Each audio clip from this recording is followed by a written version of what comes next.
నమస్తే, welcome to Kiran TV భక్తి. ఈరోజు శ్రీ పంచమి. సో సరస్వతీదేవికి అందరూ పూజ చేస్తూ ఉండుంటారు కదా. మనతో ప్రస్తుతం మన స్టూడియోలో అన్నపూర్ణ గారు ఉన్నారు. అన్నపూర్ణ గారు వచ్చి చాలా రోజులు అవుతుంది కదా. అమ్మ వచ్చారు. ఈరోజు ఏం చెప్తున్నారు మనకి ఈ శ్రీ పంచమి గురించి మనం పూర్తి వివరాలు తెలుసుకుందాం. నమస్తే మ్యామ్. నమస్తే అమ్మా. అన్నపూర్ణ గారు, మీ వీడియోస్ గురించి అని మా ప్రేక్షకులు చాలా వెయిట్ చేస్తూ ఉన్నారు. సో శ్రీ పంచమి అని చెప్పి ఎంతోమంది ఆస్ట్రాలజర్స్ ఎన్నో చెప్పారు. కానీ ఈ ఒక్కరోజు ముఖ్యంగా సెలబ్రేట్ చేసుకోవడం కాదు కదా.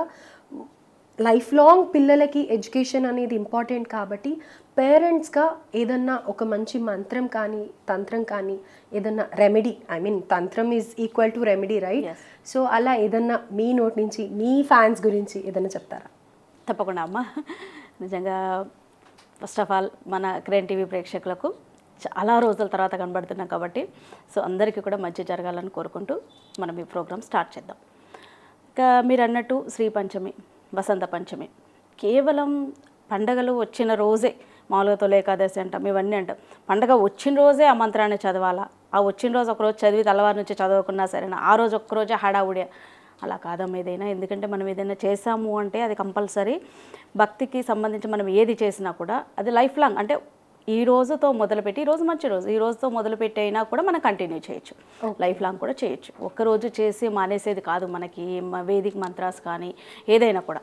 ఎందుకంటే ఇప్పుడు దైవాన్ని తొలి ఏకాదశి అంటే ఆ రోజు ఒక్కరోజే పోయి శ్రీ మహావిష్ణువునికి దండం పెట్టుకొని తెల్లవారు వచ్చి ఇంట్లో ఇంకా మనం మొక్కకపోయినా పర్వాలేదా అంటే అలా ఉండదు కదా మనకి. కాబట్టి ఈరోజు స్పెషల్ డే. ఎందుకనంటే మామూలుగా మనం అమ్మవారిని ఏ విధంగా అయితే కొలుస్తామో, అమ్మవారి ప్రతిరూపం ఏ విధంగా ఉంటుందో అది కళ్ళకు కట్టినట్టుగా ఉంటుంది మనకు. అది అబ్యూస్గా అది చూడాల్సిందే అది. సో అంత మహత్యం కలిగినటువంటి చదువుల తల్లి. ఎందుకంటే ప్రతి ఒక్క మనిషికి జ్ఞానం కావాలన్నా, పుట్టిన ప్రతి మనిషికి జ్ఞానం అవ్వాలి. జ్ఞానం కావాలి అంటే కంపల్సరీ ఏదైనా మనకు ముగ్గురమ్మల ఆశీర్వాదం ఉండాలి.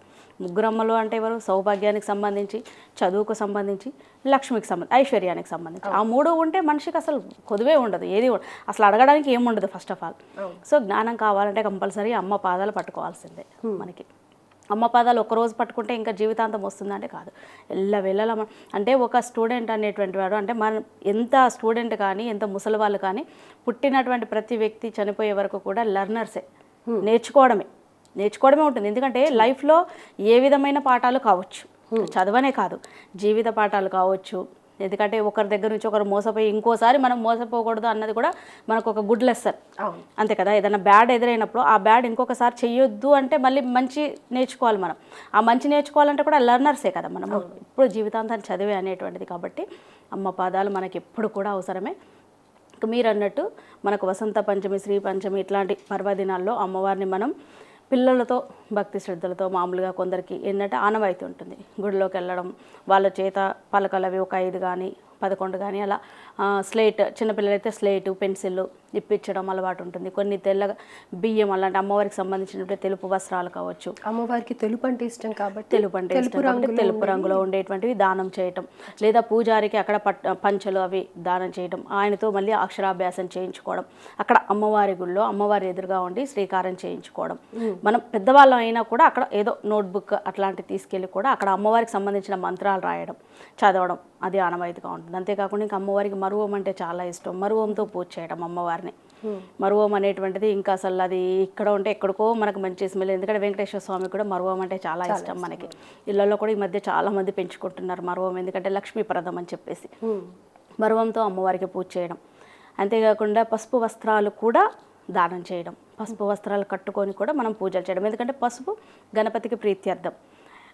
ఇప్పుడు దూర్వా గణపతి అంటాం మనం. ఎందుకనంటే దూర్వాముఖుడు అంటే ఈ గరికత్తు, అంటే ఏది చేసినా చేయకపోయినా గణపతికి గరకను సమర్పిస్తే చాలు, సంతుష్టుడు అవుతాడట. ఎందుకంటే ఇక్కడ మరి సరస్వతి అనుగ్రహం కావాలంటే విఘ్నాలు లేకుండా ఇక్కడ మనం వినాయకుడిని కూడా పూజించాలి. సో గణేశునికి సంబంధించినటువంటి ప్రసాదాలు పెట్టడం కావచ్చు, వినాయకుడిని ప్రసన్నం చేసుకోవడం కావచ్చు, ఇవన్నీ కూడా మనకి ఇంపార్టెంట్. అవును, మనం వినాయక చవితి రోజు కూడా బుక్స్ పెట్టి దేవుడి దగ్గర అది అందుకని ఇక్కడ అమ్మవారి అనుగ్రహం కావాలంటే మనం వినాయకుడికి కూడా ముందు విఘ్నం లేకుండా, ఎందుకంటే ఏ పూజలకైనా ప్రథమ గణాధిపుడు అంటే మనం వినాయకుడిని కొలుస్తాం. అదేవిధంగా చదువులో కూడా ప్రతి ఒక్కదానికి మనం వినాయకుడిని మనం పూజించడం అనేటువంటిది ఆనవాయితీ. ఇలా పసుపు వస్త్రాలు అంటే పిల్లలకి స్పెషల్గా ఈరోజు తెల్లగా అమ్మవారికి సంబంధించినటువంటి వస్త్రాలు, అమ్మవారికి ఇష్టమైనటువంటి వస్త్రాలు కూడా ధరిస్తారు.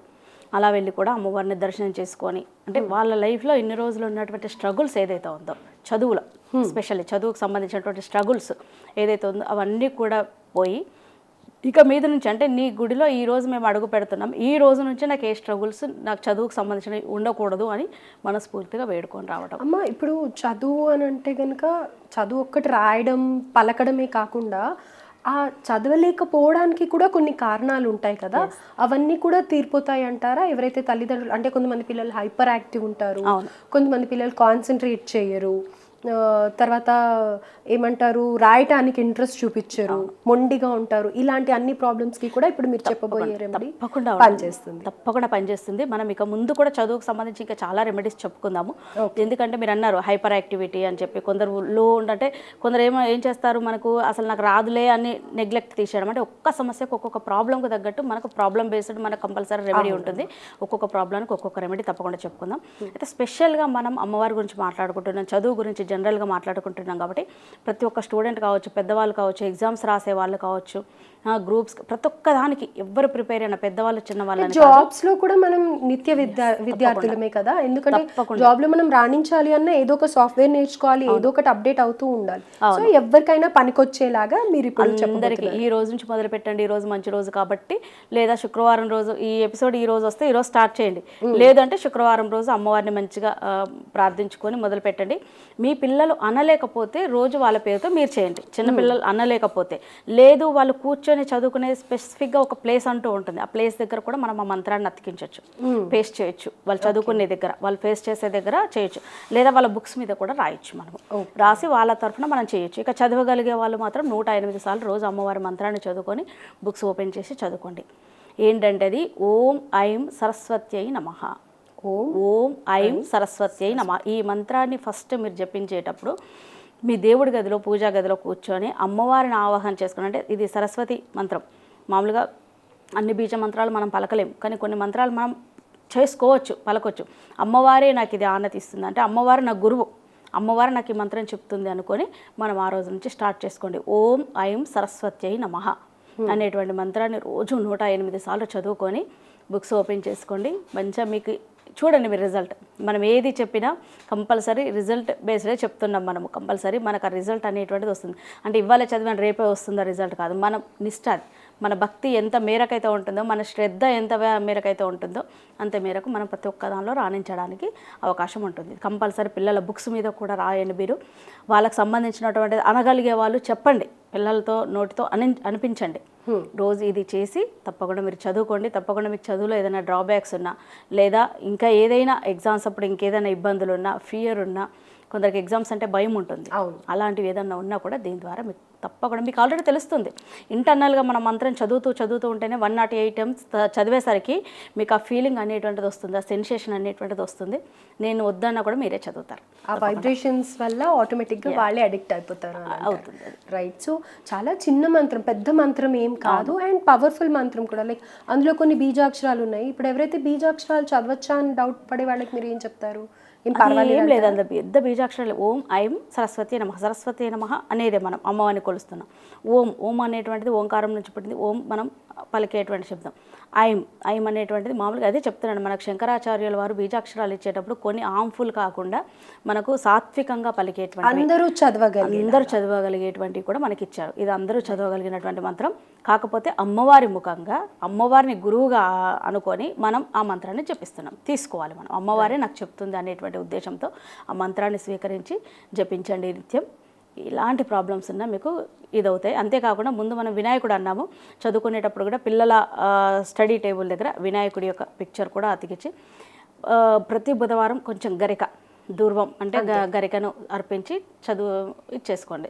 దండం పెట్టుకొని చదువుకున్నా కూడా మనకి స్పెషల్గా కాస్త మన కాన్సన్ట్రేషన్ అనేటువంటిది దెబ్బతినకుండా ఉంటుంది. రైట్. మీరు ఇందాక చెప్పారు వినాయకుడికి గరిక అంటే చాలా ఇష్టం కాబట్టి ఆయనను ప్రసన్నం చేసుకోవడానికి గరిక పెట్టి అమ్మవారి ఓం ఐం హ్రీం సరస్వతి, ఓం ఐం సరస్వతి నమః, ఓం ఐం సరస్వతి నమః. చాలా చిన్న మంత్రం, విన్నారు కదా. అదే. సో ఇదండి. Thank you madam, thank you so much. మంచి రెమెడీ చెప్పారు.